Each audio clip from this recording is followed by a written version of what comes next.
Hello and welcome back to our video series for the MUHS Makerbot 3D printer. In this video number 3, I want to show you how to use the Makerbot software. Of course, it's the computer software that will allow you to virtually see your 3D model and send it to the printer to be printed. And I like Makerbot Desktop. This is the software you're viewing right now. Makerbot Desktop is loaded on all our computers in the MUHS library, and so you can access this and design your model anywhere. You can save it, and then you can send it to our printer, which is on the network. So you can be on any computer and send your print job to the 3D printer as long as no one else is currently printing with the printer. So this is a really easy software to use, and I'll show you how to use it right now. You can see that this virtually mimics the print bed surface for the 3D printer, and so any model that you put on here will in theory be printed. So let's go ahead and get a model to print. So if you have something that you've created, then you can use that file. This is one I found on a database right here called Thingiversecom. Great website for finding things to 3D print. These are things that have been designed by somebody else, and if you ever design things, you can upload them, and then other people around the world can use your 3D print files to print the things that you've designed. So I needed an earbud holder, so I searched for earbuds. I found this nice one. It fits the earbuds nice and tightly in there and holds the cable. So I like this. And so I'm going to go ahead and download it. I'm going to download the file for this.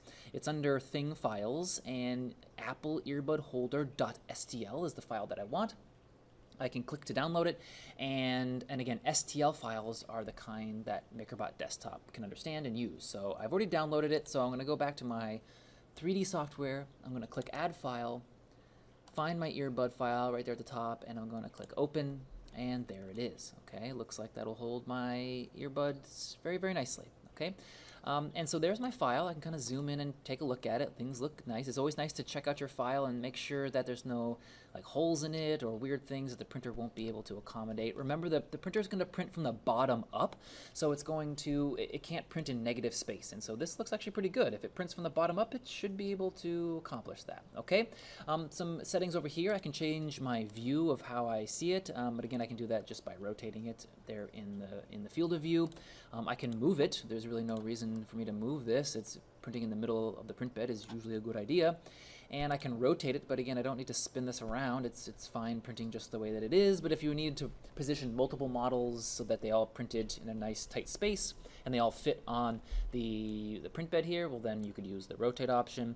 The scale option is one that I use frequently. You can change the size of your model. So for example, if I wanted my earbud holder to be twice as big, I could select 200% and it would be 200% bigger there. Okay, but again, my model has been designed by the person who designed it to hold the earbuds accurately. Of course, that's not going to hold the earbuds, and so I'm going to go ahead and select a reset scale. So I need it to be the scale that the person designed it at, and so there we go. Okay, and I want to print one for myself, so I'm going to go ahead and just copy and paste. There we go. 2 of them.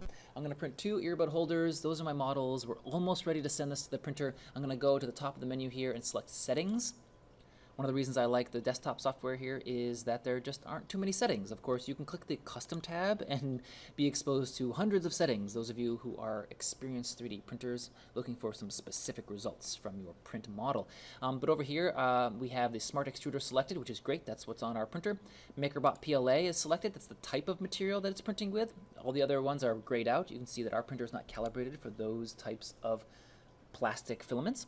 215 degrees is going to be the extruder temperature. That's been calibrated for our machine as well, so go ahead with that. Unless you have reason to reduce that or raise that temperature, I would go with the default 215 degrees Celsius.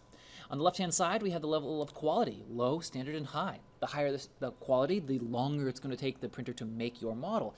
So if time is important to you, well then you might want to choose maybe standard or low, depending. And so I'm going to choose standard just because, well, I want it to look nice, I just don't want it to take a really long time.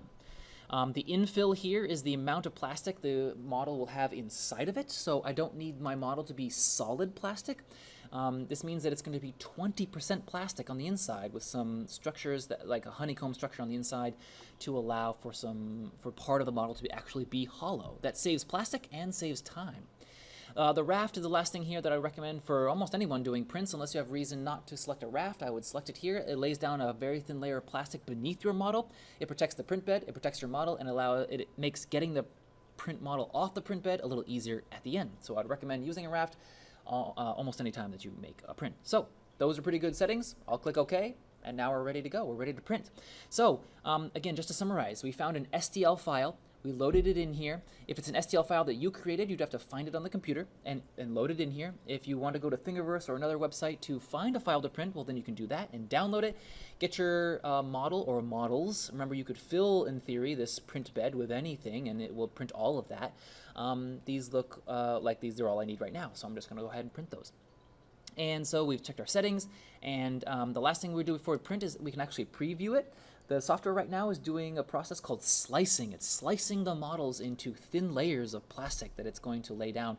And so we can actually take a look at this. It looks like 81 layers of plastic is what it's going to take. That means the machine, the extruder head, is going to go around and around and around and deposit plastic 81 times on top of each other to make this model. And that's how it works. So we can zoom in and kind of see what's going on here. This looks pretty good. I can actually use this slider to actually see the layers. So those of you looking to see kind of like how it's going to happen, you can see as I slide up and down, you can see that all the way from the raft, which is the first few layers that gets laid down, to your model, it's going to go up and up and up and up, and 81 layers later, you're going to have your finished model. So there it is. There's my earbud holders. They look good. You can actually see up here how much filament it's going to use. It's going to use just almost 23 grams of filament, and about print time, estimating just under 2 hours to print this. Okay, so that looks good. Things look good. I've got good settings. My things are here on the print bed surface, and I'm ready to hit print. So the print button is right here in the upper right-hand corner, and I actually don't have the Makerbot turned on right now, and so once I do that and get it booted up, that print button will be live, and I'll be able to click print, and it will send that to the printer.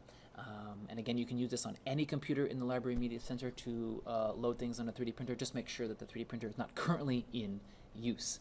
So that's it. That's the Makerbot desktop software, and that's how to prepare a model for printing on the Makerbot. In our next video, we will actually see how the print turns out. I'll give you some tips and tricks on how to be successful in doing 3D printing, and then I'll give you some last-minute kind of rules and regulations with regards to how to use our printer and a little bit of printer etiquette at MUHS.